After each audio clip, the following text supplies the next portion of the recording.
Graça e paz, irmãos. Sempre, né, uma alegria, cada domingo, adorando ao Senhor com os irmãos, né, celebrando o dia do Senhor nas nossas casas, mais juntos. E para mim uma honra, né, e uma responsabilidade esses momentos de trazer reflexão. Mas eu gostaria que os irmãos abrissem, né, as Bíblias. O Senhor falou muito no meu coração nesse texto, né? Que é 1 João 5, do 9 ao 13. E eu gostaria de compartilhar um pouco com os irmãos sobre isso. 1 João, capítulo 5, dos versos 9 ao 13.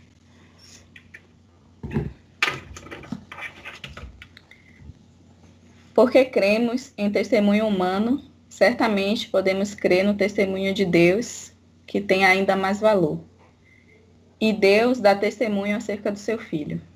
Quem crê no Filho de Deus sabe, em seu coração, que esse testemunho é verdadeiro. Quem não crê nisso, na realidade, chama Deus de mentiroso, porque não crê no testemunho de Deus acerca do seu Filho. E este é o testemunho. Deus nos deu a vida eterna, e essa vida está em seu Filho. Quem tem o Filho tem a vida. Quem não tem o Filho de Deus não tem a vida. Escrevi essas coisas a vocês que creem no nome do Filho de Deus, para que saibam que têm a vida eterna. O apóstolo João, né, que escreveu a carta, escreveu 3 cartas, né, 1 João, 2 João e 3 João. Ele escreve essa carta para ajudar a dar confiança, né, aos cristãos que estavam sendo perturbados por falsos mestres, né? Então essa carta é direcionada para cristãos. E nesse período estava acontecendo alguns falsos ensinos. Então o apóstolo João escreve essa carta, né, com a intenção de instruir os cristãos, né, a verdade, né, sobre o evangelho. E desde o início da carta ele vem falando, né, verdades centrais do evangelho. E quando chega no capítulo 5, ele fala das consequências, né, de crer em Jesus. Um falso ensino que estava acontecendo, um dos falsos ensinos, mas assim, um dos principais, né, é um ensino acerca da ressurreição, né? Dizendo que Jesus foi Cristo, mas só foi o Cristo no momento do batismo até pouco antes da sua morte. Que no batismo Jesus recebeu, né? Deus encarnou em Jesus, que estava sendo o tempo todo humano, e no batismo ele foi encarnado, e pouco antes da sua morte ele voltou, ascendeu aos céus, e o Jesus que passou pela morte na cruz, era apenas o Jesus humano e não Deus. Ou seja, dizendo que Jesus, né, não morreu na cruz sendo Deus, não carregou os nossos pecados. E por isso, os cristãos que acreditavam que também ressuscitariam em Cristo estavam errados, e não haveria ressurreição, porque tampouco Jesus ressuscitou. Então, João escreve esclarecendo que existe vida eterna em Jesus, e falando propriamente em relação ao testemunho de Deus, né, ao testemunho que Deus dá acerca de seu Filho. E no início do capítulo 5, ele fala de algumas consequências sobre crer que Jesus é o Filho de Deus. O que acontece quando a gente crê que Jesus é o Filho de Deus? E ele começa dizendo que todo aquele que crê que Jesus é o Cristo é nascido de Deus. E todo aquele que ama o Pai também ama os filhos dele. Sabemos que amamos os filhos de Deus, se amamos a Deus e obedecemos aos seus mandamentos. Então, ele já começa dizendo que todo que crê em Jesus é nascido de Deus e é gerado no seu coração um amor pelo Senhor, um amor pela sua palavra, um amor pelos mandamentos, um amor pelos seus irmãos. Isso é revelado no desejo de obedecer os seus mandamentos. Porque todo aquele que ama a Deus obedece os seus mandamentos. Ele também diz que todo aquele que é nascido de Deus vence o mundo, porque é gerado nele, né, o poder do Espírito Santo para vencer o mundo pela fé. E em seguida, né, ele chega nos versículos que a gente leu no início, que é no versículo 9, né? Porque cremos em testemunho humano, certamente também podemos crer no testemunho de Deus, que tem ainda mais valor. E Deus dá testemunho acerca do seu Filho. E é muito interessante nesse versículo, né, que a palavra testemunho aparece algumas vezes. E aí a gente pode pensar, né, o que é testemunho? E o que torna um testemunho confiável? E qual é a relevância da gente saber que Deus testemunhou acerca do seu Filho, que não foi só o testemunho humano? E testemunho é uma palavra que é muito falado, né? Um assunto importante no mundo jurídico, né? Em assuntos processuais, processo penal. O testemunho é muito relevante, né? Então, o que é um testemunho no sentido do tribunal, que é esse sentido que está sendo aplicado aqui no texto? É uma declaração verbal de alguém que testifica a verdade sobre alguma coisa, sobre algum fato. Quando a gente chama uma testemunha, a gente quer que ela declare, né, a verdade sobre algum fato. Ela está ali, né, em juramento de falar somente a verdade, e é uma pessoa que tem um conhecimento e que a gente pode confiar de que está falando, né, a verdade.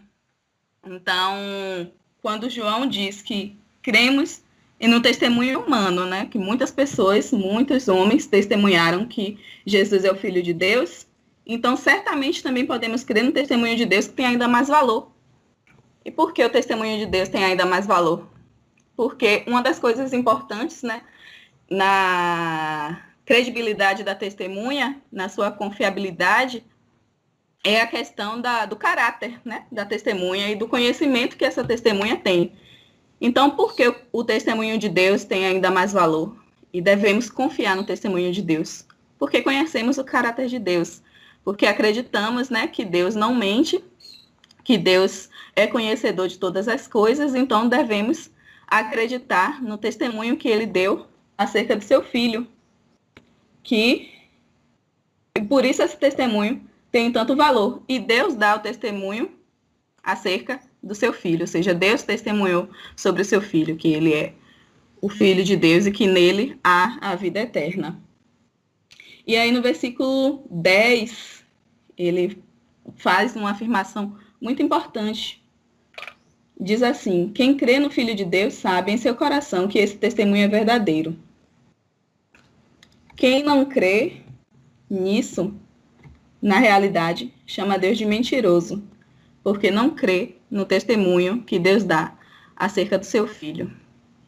Ou seja, uma coisa é certa, João está dizendo aqui: Deus testemunhou acerca do seu Filho. O testemunho de Deus é confiável, porque ele é o Deus Todo-Poderoso, porque podemos confiar no seu caráter, mas existem duas opções, que é crer ou não no testemunho de Deus. E quem crê, esse testemunho está no seu coração. Mas quem não crê, chama Deus de mentiroso.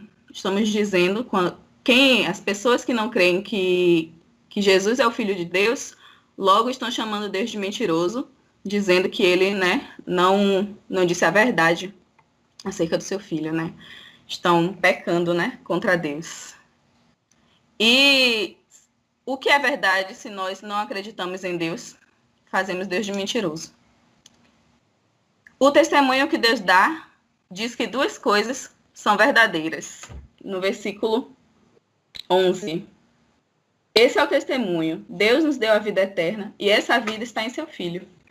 Então, o testemunho de Deus diz duas verdades: que Deus deu a vida eterna, que existe vida eterna em Deus, e que essa vida está no seu Filho. Ou seja, Deus nos deu a vida eterna, né? Nós recebemos a vida eterna como um presente, como um dom que já começamos a experimentar na medida em que confiamos e cremos em Jesus. Vida eterna não é algo, né, que a gente possa merecer, que a gente tenha algum tipo de mérito, porque senão seria um salário, né, e não um presente. E a segunda coisa que Deus diz é que essa vida é achada no seu Filho. Ou seja, não existe vida eterna fora de Jesus. Quando cremos no nosso coração que Jesus é o Filho de Deus, a partir desse momento, recebemos vida eterna. E nós não estamos como quem está aguardando, né, a vida eterna apenas depois da morte, né? Aqui diz que nós recebemos a vida eterna. Ou seja, a vida eterna é conhecer Jesus, né? E prosseguir em conhecer Jesus. Então, todos nós que cremos que Jesus é o Filho de Deus, nós confiamos no testemunho de Deus acerca do seu Filho, nós experimentamos a vida eterna. E já cremos, né, que reinaremos eternamente com Jesus. Porque nós não confiamos nas nossas forças, nos nossos méritos. Nós podemos afirmar essa certeza da nossa salvação porque nós confiamos exclusivamente em Jesus para isso. E por isso esse é um assunto tão difícil às vezes, né? Porque eu lembro que quando eu era mais nova, na igreja que eu congregava, né, por um tempo, existia assim, um ensino em que não nos encorajava muito, né, a questão da certeza da salvação. Porque parecia ser orgulhoso, e eu entendo, né? Parecia ser orgulhoso alguém dizendo, não, eu tenho certeza da salvação. Se Jesus voltar hoje, eu vou para o céu, eu tenho certeza disso. Parecia que era orgulho. Mas um dia, num ambiente de discipulado, quando eu tive acesso a esse texto, que diz claramente que quem crê no Filho de Deus tem a vida eterna, eu pude ter a certeza no meu coração que eu posso crer, sim, que eu já tenho a vida eterna em Cristo, que eu não preciso ter dúvidas sobre a minha salvação, que eu posso crer e confiar que a minha vida está nas mãos de Deus e que eu já experimento a vida eterna porque creio no seu Filho. E isso é muito diferente de você dizer, não, com certeza eu sou salvo em Cristo, com certeza eu não tenho dúvidas nenhuma porque eu sou uma pessoa muito boa, porque eu sou muito moral, eu nunca falho, porque eu sou dizimista fiel, então com certeza eu sou salvo. Isso sim é orgulho, né? Mas quando a gente entende isso, né, que todo aquele que crê no Filho de Deus tem vida eterna, e que é somente nisso que consiste a vida eterna, né? Crer no testemunho de Deus acerca do seu Filho, crer que Jesus morreu na cruz pelos nossos pecados para nos dar salvação, nós podemos ter essa convicção no nosso coração de que temos e que já estamos vivendo, né, a vida eterna, a vida abundante que Ele tem para nós. Então, o versículo 11 diz que existe essas duas verdades, né, que Deus nos deu a vida eterna e essa vida está no seu Filho. E quem tem o Filho de Deus tem a vida. E quem não tem o Filho de Deus tem a vida. Não tem a vida. Ou seja, existem duas pessoas, né? As que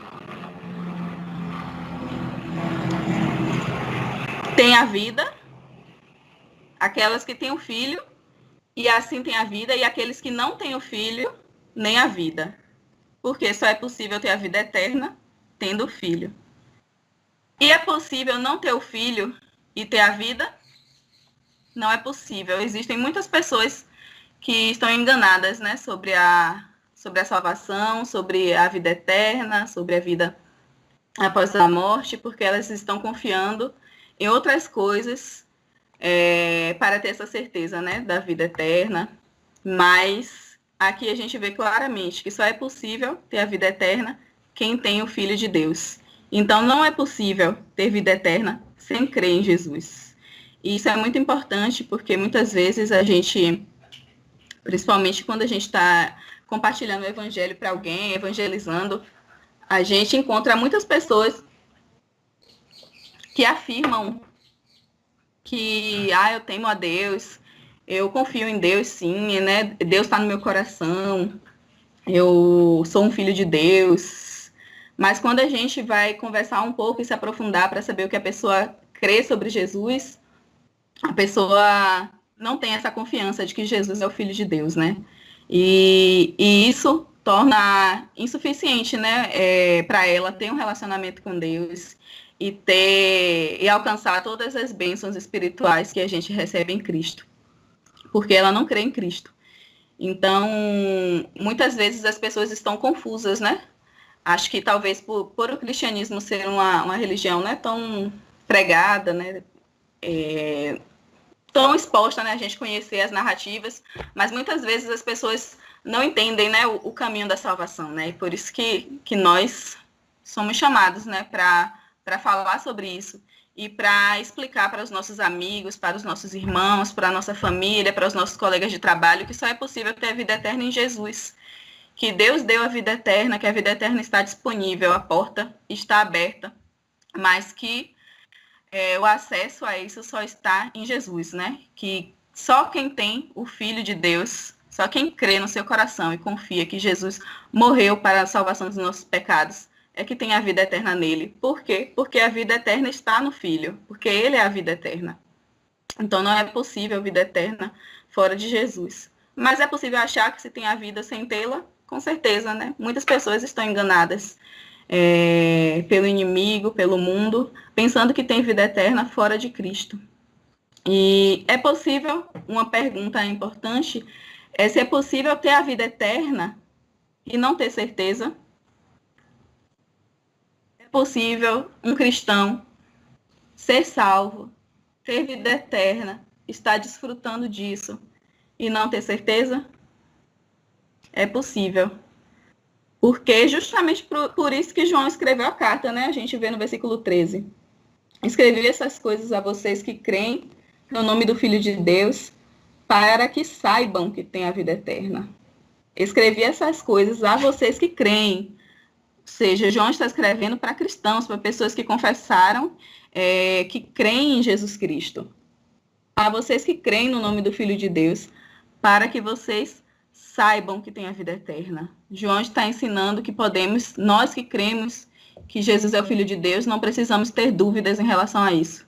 Se cremos, se estamos vivendo uma vida de relacionamento com Deus, se acreditamos nisso, que nosso coração tem a certeza, né, de que Jesus é o nosso Salvador, remidor pelos nossos pecados, pagou toda a nossa dívida na cruz, sendo que nós não temos nenhum mérito nisso. A nossa parte na salvação foi ouvir, crer, receber. Nós podemos estar certo. E nenhuma dúvida deve haver no nosso coração em relação à vida eterna. Não precisamos estar temerosos em relação ao amanhã. Não precisamos estar com dúvidas em relação ao nosso relacionamento com Deus, porque cremos em Jesus. E podemos saber que temos a vida eterna, né? O versículo 13. Então, quando a gente percebe, né, que a palavra de Deus, né, traz todas as respostas, nós podemos ver que não precisamos andar temerosos, né, e que podemos falar com alegria e convicção de que somos salvos em Cristo, de que temos a vida eterna, porque nós confiamos e nós não estamos confiando no nosso próprio mérito, não porque merecemos, mas porque confiamos em Jesus e porque a vida eterna, né, está em Cristo e nós a recebemos na medida em que confiamos a nossa vida, né, a nossa salvação a Ele e começamos a ter um relacionamento com Ele. Em João 3,16, um texto, né, um dos mais conhecidos, diz que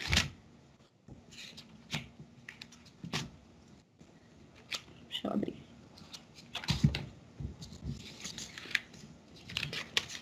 João 3,16. Porque Deus amou tanto o mundo que deu seu Filho único, para que todo aquele que nele crê não pereça, mas tenha vida eterna. Ou seja, existem aqui dois destinos, né, nesse versículo. Perecer ou ter a vida eterna.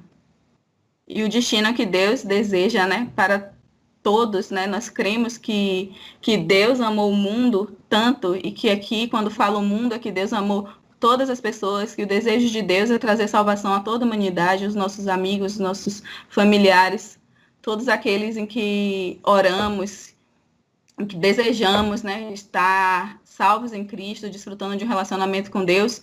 Todos esses Deus amou. Deus amou tanto que deu seu Filho único, para que eles possam ter vida eterna através de Jesus. O destino que Deus deseja para nós não é perecer, porque Ele nos ama, Ele entrega Jesus para que possamos experimentar vida eterna. em Romanos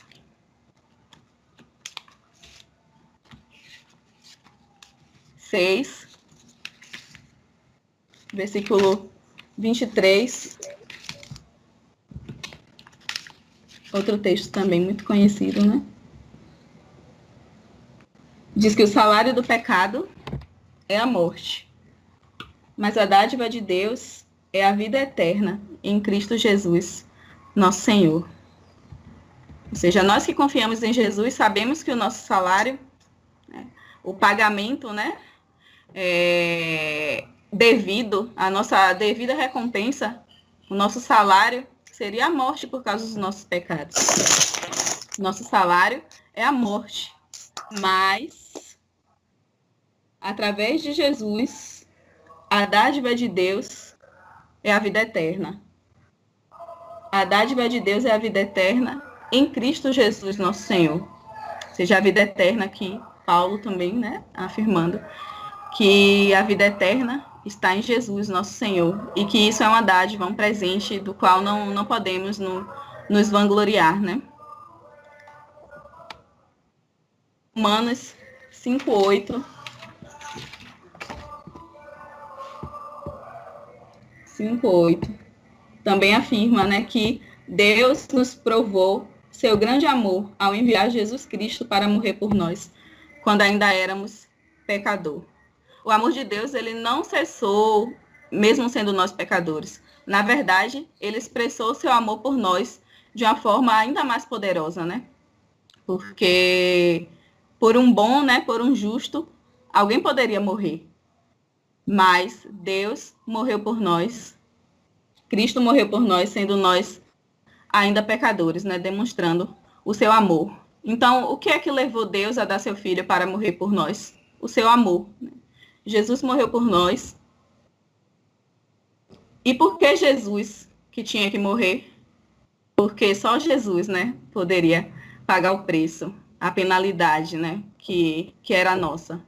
Só ele poderia morrer, satisfazer, né, a ira divina e ressuscitar para que pudéssemos hoje nós ter vida e estarmos aqui reunidos como igreja dele.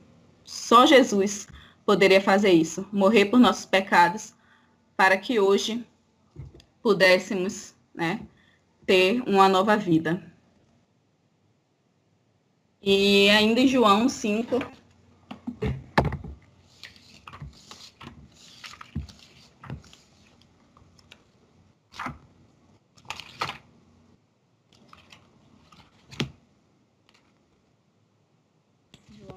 versículo 24, diz: Eu lhes digo a verdade, quem ouve minha mensagem e crê naquele que me enviou, tem a vida eterna. Jamais será condenado, mas passou da morte para a vida. Aqui João também no Evangelho, né? Dizendo mais uma vez que quem ouve a mensagem e crê naquele que enviou, tem a vida eterna, jamais será condenado, mas passou da morte para a vida, né? Palavras do próprio Jesus. Quem ouve a minha mensagem e crê, ou seja, qual é a nossa parte na salvação? Qual é o nosso papel? Apenas ouvir e crer. E na medida que ouvimos e cremos em Jesus, nós temos a vida eterna e temos a certeza que jamais seremos condenados e que naquele momento já passamos, no momento que cremos, já passamos da morte para a vida e já estamos desfrutando vida eterna com o Senhor. Então, meus irmãos, eu escolhi, né, trazer esse texto porque penso que talvez, né, exista alguém que, como eu, tinha dúvidas, né, em relação a isso, eu não sei, mas eu por muito tempo tinha muita insegurança em relação à certeza da minha salvação, né, mesmo caminhando com o Senhor, aprendendo com o Senhor, eu não achava que poderia, né, afirmar que era crente salvo em Cristo, que tinha certeza de que se eu morresse hoje eu estaria com Deus, porque muitas vezes até pensava, né, Isso aí só Deus sabe, né? Só no dia nós vamos saber. E no dia que eu pude, no estudo bíblico, né, me atentar para esse texto e saber que todo aquele que realmente crê no Filho de Deus pode ter a certeza da vida eterna, né, que nós que cremos em Jesus devemos saber disso, ter essa convicção no nosso coração.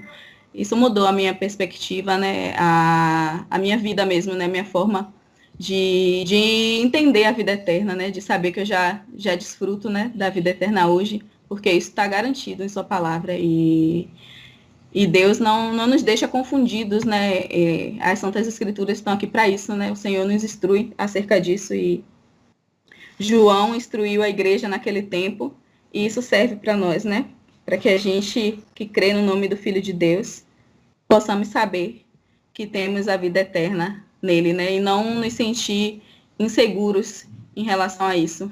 Eu sei que muitas vezes, né, os nossos sentimentos em relação a essa insegurança é porque sabemos, né, que não merecemos, conhecemos o nosso coração, sabemos das nossas tentações, sabemos dos nossos pecados, mas nós podemos crer nisso porque Jesus garantiu e porque temos a certeza do perdão de Deus.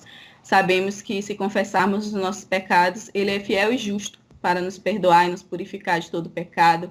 Sabemos que o Senhor não nos deixou sozinhos, enviou o seu Santo Espírito para que nos encorajasse e fizesse a nossa vida cristã ser possível, nos dando o Espírito Santo para viver, para nos guiar, para sermos realmente cheios do Espírito Santo e assim podermos dizer que não vivemos nós, né, mas que Cristo vive em nós e confiar realmente no Senhor, que Ele realmente tem controlado a nossa vida, que se falharmos podemos levantar, podemos confessar, que Ele está pronto para nos perdoar e que podemos sim crer que estamos desfrutando dessa vida eterna, abundante hoje, porque conhecemos a Jesus e quando morrermos será a continuação disso, né? A eternidade inteira para conhecer o nosso Senhor, para prosseguir em conhecê-lo e adorá-lo pelo que Ele fez por nós, né?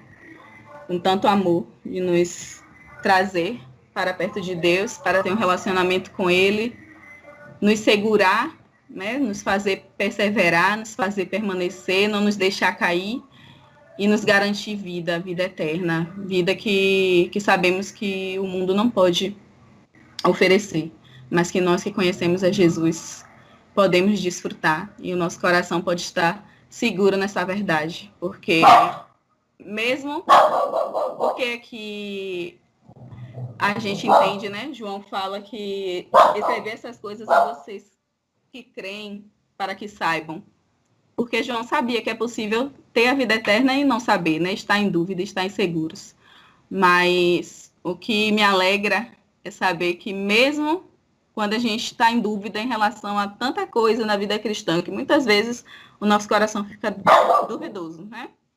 Eu, por exemplo, já tive dúvida se Jesus realmente está escutando minha oração, se Jesus ia atender, se Deus estava ouvindo, já tive várias dúvidas, né? E acho que é normal a gente passar por muitas dúvidas, mas em meio às nossas dúvidas, em meio aos nossos sentimentos, a verdade não muda, né? A gente pode confiar na verdade que mesmo quando estamos inseguros e quando a dúvida alcança o nosso coração, a verdade de Deus prevalece, né, sobre os nossos sentimentos, a verdade que está exposta na sua palavra prevalece sobre os nossos sentimentos, e a verdade é que nós temos sim vida eterna em Jesus, a verdade é que Ele é um Deus relacional, que se relaciona conosco, que está aqui entre nós, que responde nossas orações, e quando a dúvida bater no nosso coração, nós podemos abrir a sua palavra e pregar para nós mesmos, e crer, né? Com fé, independente das nossas emoções, independente do que estamos sentindo, escolher crer na verdade, né? Na palavra de Deus inerrante, que é a nossa regra de fé e prática. E é isso que o Senhor me concedeu falar até aqui. Eu gostaria, né, de finalizar orando. Senhor, muito obrigada pela tua palavra. Deus, eu te agradeço porque o Senhor não nos deixa enganados, né, confundidos, perdidos, mas o Senhor nos ensina através das tuas escrituras. O Senhor é o nosso grande discipulador, nosso mestre. O Senhor tem nos feito crescer em ti e aprender com o Senhor. E nós podemos crer que temos a vida eterna em ti desde o momento em que o nosso coração creu no Senhor e que o Senhor nos encheu do Espírito Santo e tem nos ajudado a perseverar.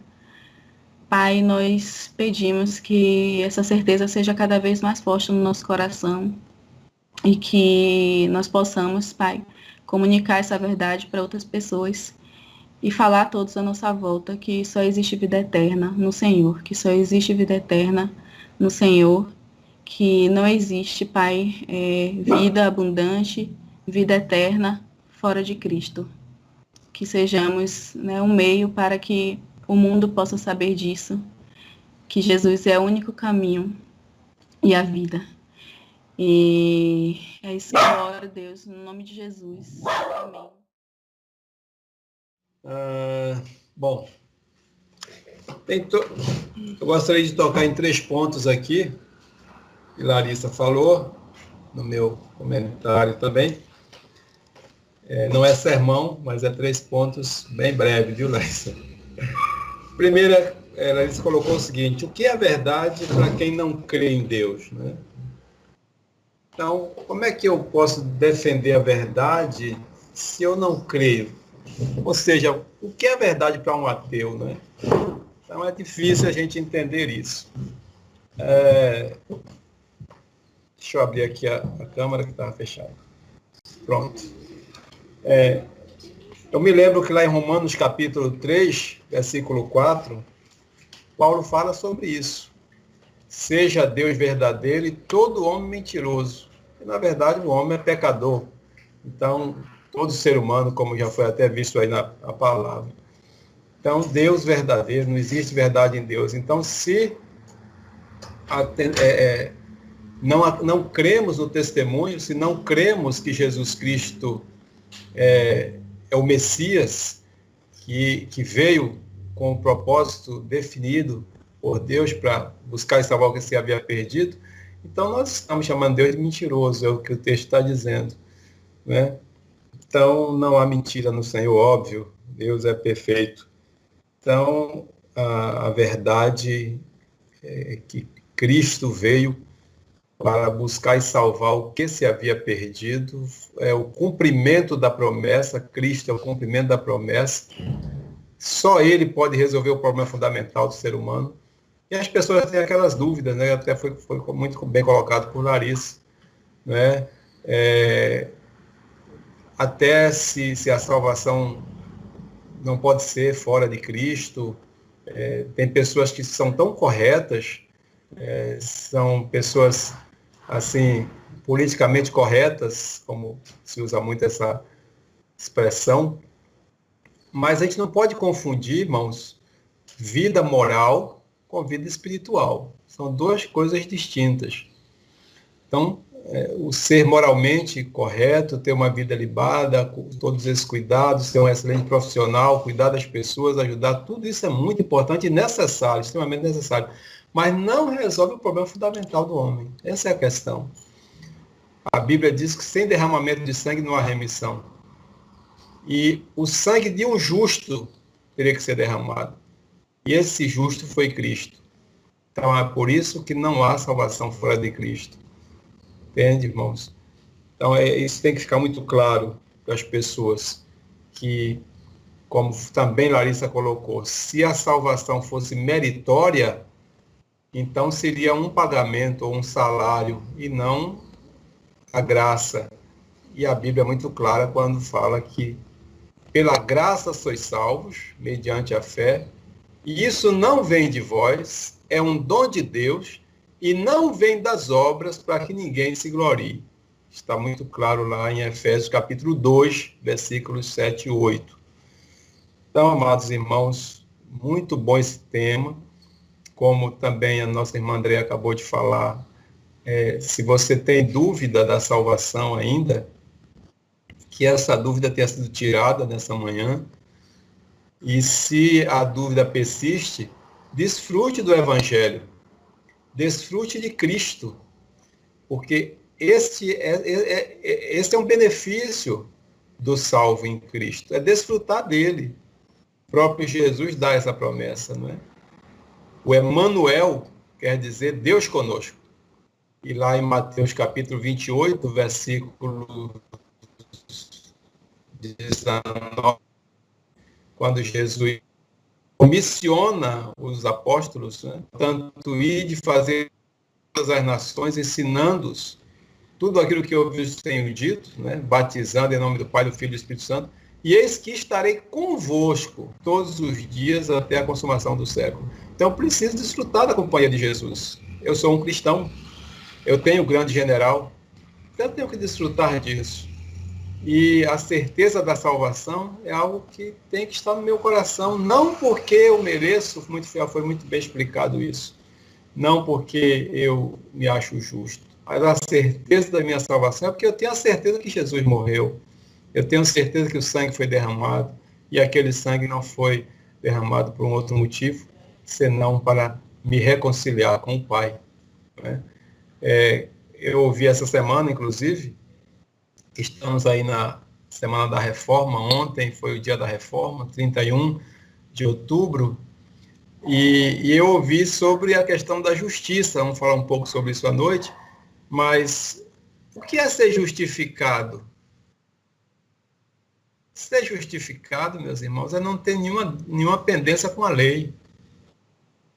Guarde isso no seu coração. Ser justo em Cristo é você não ter dívida com a lei. Você está ok com a lei, porque Cristo cumpriu a justiça de Deus. Então, você foi justificado por Cristo. Então, você não deve nada à lei.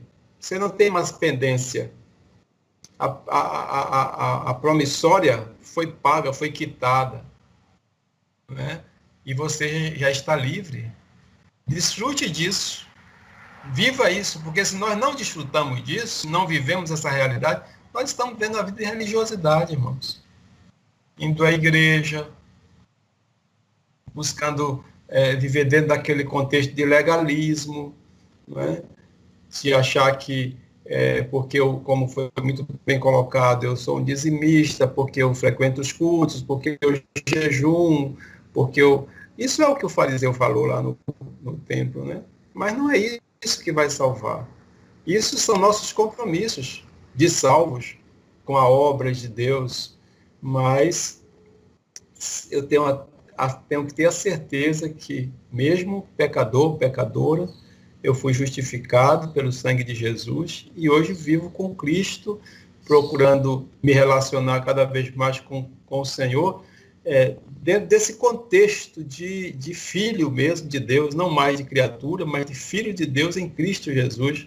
E tudo que eu faço para Deus hoje não é por medo de perder a salvação, não deve ser por medo do inferno, do diabo, mas hoje você já está em outro contexto, você está em um contexto de relacionamento de filho de Deus, e o que a gente faz para o Senhor é por amor, por gratidão, por liberalidade no coração. Entende, irmãos? Essa comunhão com Deus que nós temos que desenvolver. Não mais por outro motivo, mas hoje nós somos filhos, estamos com Ele, debaixo da graça, servindo ao Senhor, né? Como nós ouvimos recentemente sobre essa questão de servir ao Senhor, e aí Jesus fala sobre a questão do fardo, né? Meu fardo é leve. Então, se não me engano, foi John Stott que falou, não me lembro bem. Ele disse: quanto mais eu sou escravo de Jesus, mais livre eu me sinto. Isso é lindo demais, porque nós temos o fardo que é leve de Jesus, seguimos a Cristo, nós temos um compromisso, uma aliança, um pacto com Cristo. E esse pacto, meus irmãos, não pode, não deve ser quebrado nunca. É uma aliança eterna. Quando essa vida terminar aqui, quando se der as bodas do Cordeiro, então o veremos como ele é e estaremos para sempre com ele. Então aqui é um ensaio, né? E eu não devo perder os ensaios, devo comparecer a cada ensaio, ou seja, estar sempre em comunhão com Deus, estar sempre exercitando a minha fé, buscando a palavra, meditando na palavra, meditando em oração, concentrado sempre com o Senhor, mesmo em todas as minhas atividades, minha correria do dia a dia, mas eu tenho que estar conectado com o Senhor. Então, para encerrar, ontem nós realizamos um concílio para examinar 2 candidatos ao Ministério Pastoral, lá na Igreja Batista Sinai, e aí foi muito importante aqueles 2 concílios, né? Um candidato foi aprovado por unanimidade, mas o outro foi reprovado. Eu não digo infelizmente foi reprovado.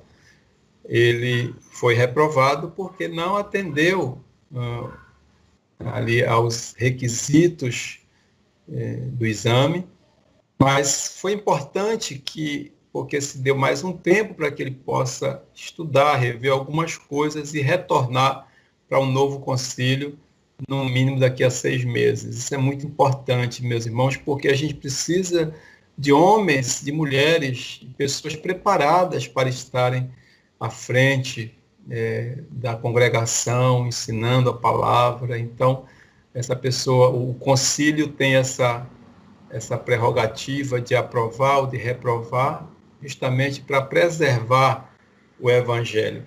E aí eu toquei nesse assunto porque dentro do que a gente viu agora de manhã, aconteceu um concílio algum tempo atrás, já há algum tempo mesmo, e o candidato, quando estava sendo examinado, foi perguntado a ele: você crê na salvação?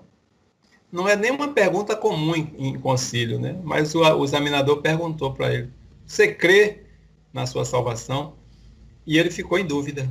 Ele não conseguiu responder. E o examinador interrompeu o concílio e falou: não dá para continuar com o exame do candidato, porque ele não vai poder assumir um púlpito sem ter a certeza da salvação. O que é que ele vai ensinar para as pessoas também? Né? Então, o candidato precisa ter essa segurança e depois ele retorna.